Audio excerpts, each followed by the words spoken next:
নমস্কার, আমি মৌসুমি পুরুলিয়া থেকে। আজ আবার চলে এসেছি নতুন একটা ব্লগ নিয়ে।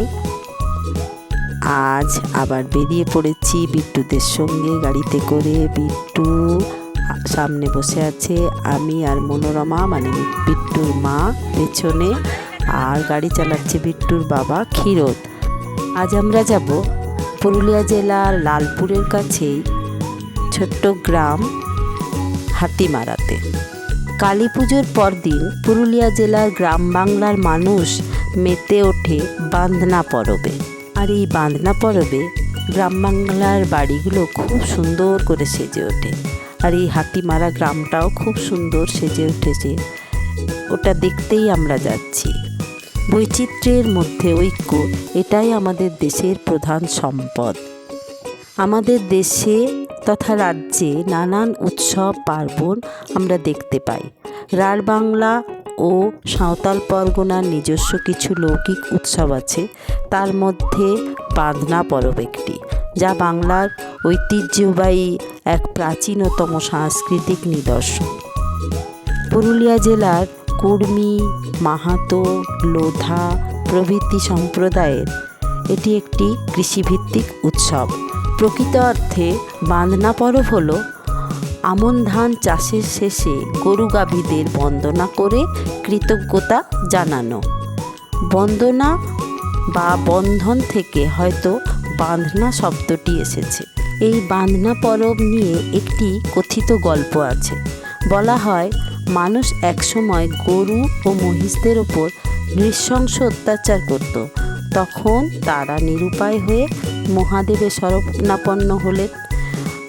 মহাদেব তাদের কথা দেন, মানুষ তাদের কেমন রেখেছে, যত্ন আত্তি করছে কিনা তা দেখতে বছরের ওই দিনেতে মর্তে হাজির হবেন। ওই গল্প থেকেই মানুষের বিশ্বাস যে কালী পুজোর রাতে মর্তলোকে প্রতিটি বাড়িতে আসেন স্বয়ং শিব। তাই বাড়ির মহিলারা মাটির প্রলেপ দিয়ে নিজের বাড়িকে সাজিয়ে তোলে। প্রতি বছর কার্তিক মাসের কালী পুজোর পরের দিন অর্থাৎ প্রতিপদে বাঁধনা পরব আয়োজিত হয়। গল্প করতে করতে আমরা চলে এলাম হাতিমারা গ্রামে। মাটির প্রলেপ দিয়ে তার উপর নানা রং চাপিয়ে কি সুন্দর সব ছবি এঁকেছে, আর দারুণ লাগছে। আর এটা দেখবার জন্যই আমরা চলে এসেছি এখানে। কয়েকদিন আগেই বাঁধনা পরব তো পেরিয়ে গেছে, কিন্তু এখন পুরুলিয়া জেলার বিভিন্ন গ্রামে গেলে এই রকম সুন্দর ছবি আঁকা দেওয়াল দেখতে পাবেন। আর এই গ্রামেও প্রায় সব বাড়ির দেওয়ালই এরকম। শহরের চাকচিক্য যতই থাকুক, এই গ্রাম বাংলার যে ঐতিহ্য মাটির বাড়ি, তার মতন সৌন্দর্য আমার চোখে আর কিছু লাগে না। এর সৌন্দর্যই অন্যরকম। এর মধ্যে যেন কোথায় একটা গভীর আন্তরিকতা, সারল্যতা লুকিয়ে আছে। এটাই আমার সবথেকে প্রিয়। গাড়িটাকে এক জায়গায় দাঁড় করিয়ে আমরা গ্রামটা ঘুরে ঘুরে দেখতে শুরু করলাম আর ছবি তুলছি। ওই মনোরমা আর ক্ষীরোদ বসে পড়েছে ছবি তোলার জন্যে, আমরাও ছবি তুলতে শুরু করেছি। খুব ভালো লাগছে পরিবেশটা, আর গ্রামের পরিবেশটাও খুব সুন্দর। চারিদিকটা একদম ঝকঝকে চকচকে, একটা গ্রামের মাটির ছোঁদা গন্ধ খুব মনের একটা আনন্দ এনে দেয়। এটাই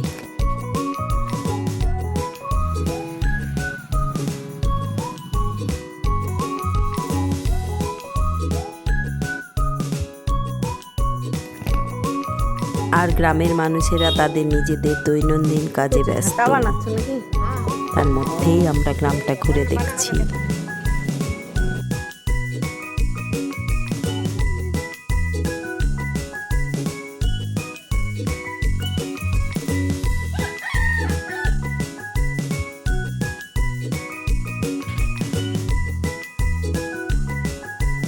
প্রত্যেকটা দেওয়ালে আলাদা আলাদা রং বেরঙের নানান রকম ছবি, আর এই ছবিগুলোর জন্যেই যেন গোটা গ্রামটা একদম উজ্জ্বল হয়ে উঠেছে।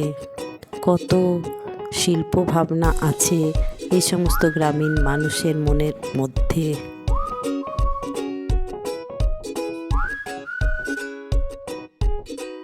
বাঁধনা পরব উপলক্ষে গ্রামের মহিলারা গরু ও গাভীদের বন্দনা করা হয় বলে গোয়াল ঘরটি খুব সুন্দর করে সাজিয়ে তোলে, নানান রকম আলপনা দেয়। আর বাড়ির পুরুষেরা অমাবস্যার রাতে দল বেঁধে প্রতিটা বাড়িতে ঢোল ধামসা বাজিয়ে অহিরা গান গেয়ে গরুকে জাগিয়ে রাখে। পরের দিন আলপনা দিয়ে প্রতিটা ঘরকে সাজিয়ে তোলা হয় এই বাঁধনা পরবে। আর আজ তো বাঁধনা পরব নয়, আমরা অনেক পরেই এসেছি, কিন্তু সেই সমস্ত সাজানো গোছানো বাড়িগুলো আমরা চোখের সামনে দেখতে পাচ্ছি। পরের বছর ইচ্ছে আছে বাঁধনা পরবের দিনই যাব কোনো গ্রামে, আর পরবের কিছু অনুষ্ঠানও তুলে রাখবার চেষ্টা করব।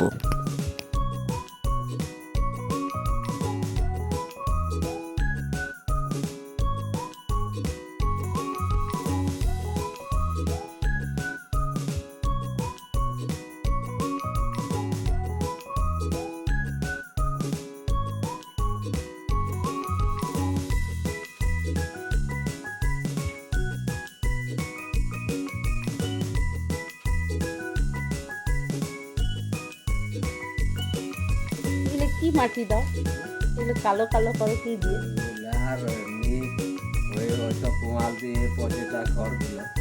ওইগুলোকে পুড়িয়ে নিয়ে তারপর টায়ার ফায়ার ওই যে পুড়ে পরে যে কালিটা হয়, ও সিমেন্টের মতন হয়ে গেছে। কত সুন্দর সব ছবি, আমাদের মন ভরে গেল এই সমস্ত ছবিগুলো দেখে, এদের শিল্প ভাবনা দেখে। আমাদের গ্রাম বাংলার এই শিল্পসত্তা যেন চিরকাল বেঁচে থাকে এই কামনা করি। জাতি ধর্ম বর্ণ নির্বিশেষে এই সাংস্কৃতিক বৈচিত্র্যগুলোই তো আমাদের জীবনটাকে এত বৈচিত্র্যময় করে তুলেছে, এত রঙিন করে তুলেছে। এটা যেন থেকে যায় চিরকাল। কি অপূর্ব একটা গ্রাম দেখছি আমরা, আর তাই আপনাদেরকেও আমরা সঙ্গী করে নিলাম। কি ভালো লাগছে না গ্রামটা দেখতে? গ্রামের মহিলারা তাদের দৈনন্দিন কাজে ব্যস্ত, জ্বালানি জোগাড় করে আনছে গ্রামের আশপাশ থেকে। আর ওই বাচ্চাটা আমাদেরকে লক্ষ্য করছে, আমরা ছবি তুলছি, আর আমরা কাছে যেতেই পালিয়ে গেল।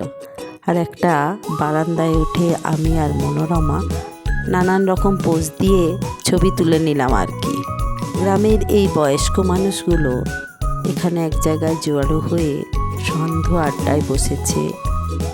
আর একটা মেয়ে সাইকেলে করে ফিরে এলো, আর গ্রামের মহিলারা তাদের জল তুলে বাড়িতে নিয়ে যাচ্ছে। এই গ্রামের নানান রকম কাজকর্ম দেখতে দেখতে আমাদের বিকেলটা বেশ ভালোই কাটলো। আমরা বাড়ি ফিরব, তাই প্রস্তুতি নিচ্ছি বাড়ি ফেরার। গ্রামটা খুব সুন্দর লাগলো, একটা সুন্দর বিকেল কাটিয়ে আমরা আমাদের বাড়ির উদ্দেশ্যে রওনা দিলাম। আমি আমার ব্লগ আজ এখানেই শেষ করছি। ভালো থাকবেন, সুস্থ থাকবেন। আর আমার ব্লগ ভালো লেগে থাকলে প্লিজ লাইক শেয়ার আর সাবস্ক্রাইব করবেন। Tata, by.